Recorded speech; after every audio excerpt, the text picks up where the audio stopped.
So we celebrate together. Number one, Anne Derito is my friend.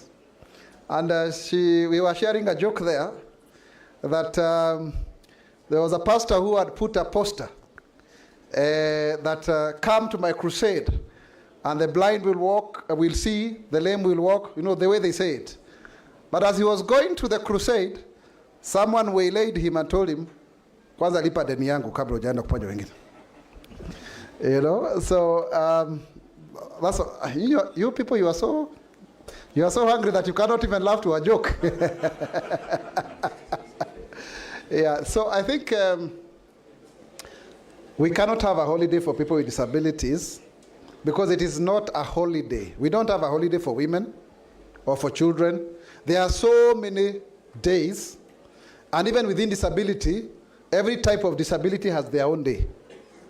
Yeah, like on 26th of October is Short Stature Day. In fact, I've already been invited as a guest. 13th of June, Albinism Day. 10th of October, World Sight Day. So there are many. It's just a way of celebrating all people with disabilities. Otherwise, we'll have so many holidays. The holidays that are recognized are in the Constitution, other than 10th of October, which I don't know, we keep on saying it's Utamaduni, then Huduma Day, then. But I think it's Utamaduni now.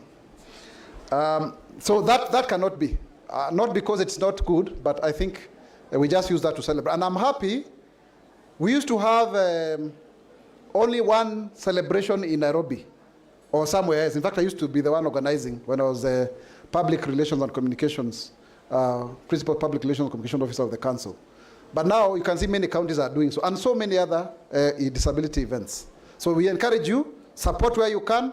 We need many voices, we need many stories. There's a challenge of having a single story. Now, on the issue of, what was the other one? Counties, yes. Kedipa, you are here. I had made a proposal to amend the County Governments Act and the Elections Act for two things. Number one, I wanted to ensure out of the 12 nomination slots in the National Assembly, they are delineated such that 4 are for the youth, 4 for PWDs, and 4 for ethnic and other minorities and workers. That's what I'm proposing. And in this case, 6 men and 6 women. So you'd have had 4 slots. I made that proposal. But then we were passing some terrorist bills, and then I was told to step down my amendments. One of the things that you need to realize, because I'm sure there are future parliamentarians here, sometimes you can log in some legislative proposal in February, you will discuss it in December. Because we have 349 members of parliament, each with their proposal.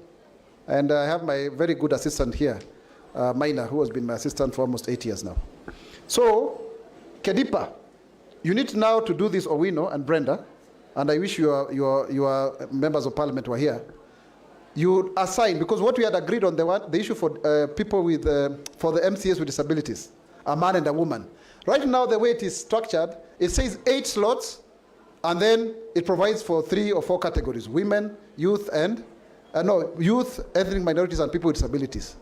But it needs just to be 6, so that you have 2 slots, a man and a woman, for persons with disabilities, for youth, and so the same way it is in the Senate.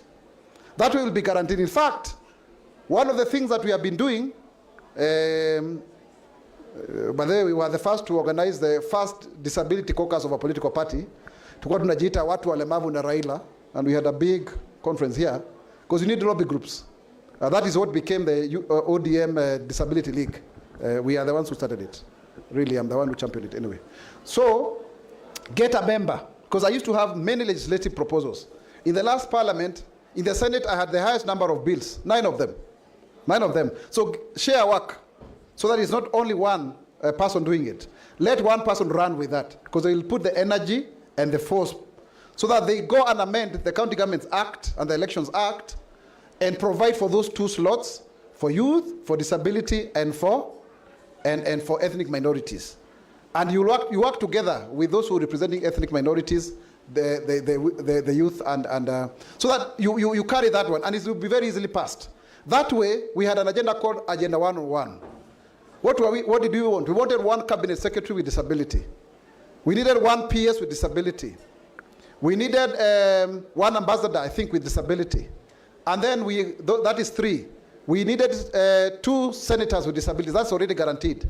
2 members of parliament with disabilities and 94 MCAs. If you do that, you have 101 people in the political system that you can go to. We are yet to achieve that. PSS, I think we have had 2 now. Cabinet secretary, I'm the one who came closest to be a CAS, lakini ilizama kwa koti. I had been made CAS under Musalia Mudavadi, one of his deputies. And that was good enough, but we needed a CS with disability. I think I saw a campaign led by UDPK on the same. We still need to do that. I think it is important that we have a cabinet secretary with disability. But as government spokesman, I sit in the cabinet committees, so at least I'm there. But it's good to have a CS with disability. PSS, at least we have one, the PS for ESC. But then, ambassador, we are yet to. We need to. But for the MCAs, it can only be guaranteed through legislation. For example, MCAs who are nominated used to be sworn in after the others have been sworn in. But then my friend Senator Wangari Mother, who is MP for Gilgil, came up with a